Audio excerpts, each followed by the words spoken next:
Okay, we're in Module 4 now, and we're going to look at several different things around animation. And one of the first things we're going to do is, of course, we're going to import our Photoshop file, which has several different layers, and we'll go through that again. Then we'll look at simulating lighting changes, and we're going to use solo switches so that we can isolate layers and speed up the animation in preview and rendering. And that's solo switches are used, with light and dark and making transitions. Then we're going to look at animating movement on the farm scene. So I've just drawn my farm scene, which makes it easy for students if you wanted to do this in, let's say, a couple of lessons. Getting them to do their own drawing is easier than going to Photoshop and using the pen tool and isolating a picture and creating a composition, because that could take several weeks to do for some students.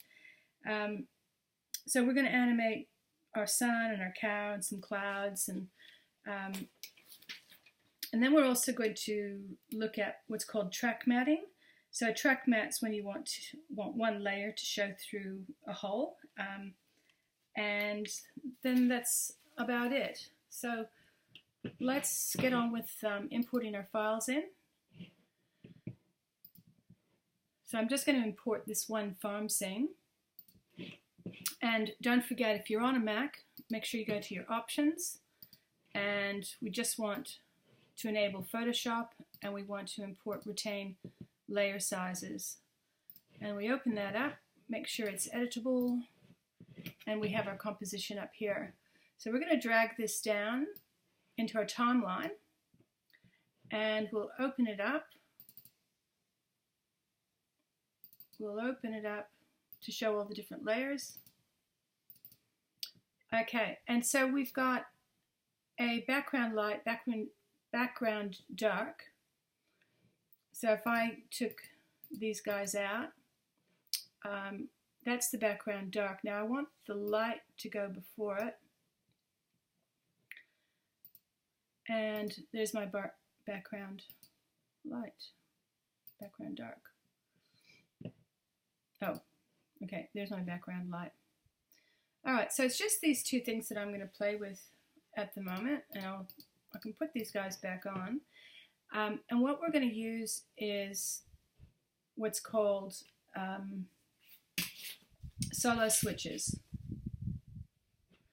Okay, so I'm going to put a solo switch in there and there. So it's going to control the speed of the rendering. So we're going to go to background light first, and I'm going to move this to 5 seconds, and you can just press T, or you can go through the steps of transform to opacity. Put on the clock, that's 100%. Okay, and then we're going to drag the current time indicator back to home, and at this point we're going to set a keyframe, and it'll just be 0.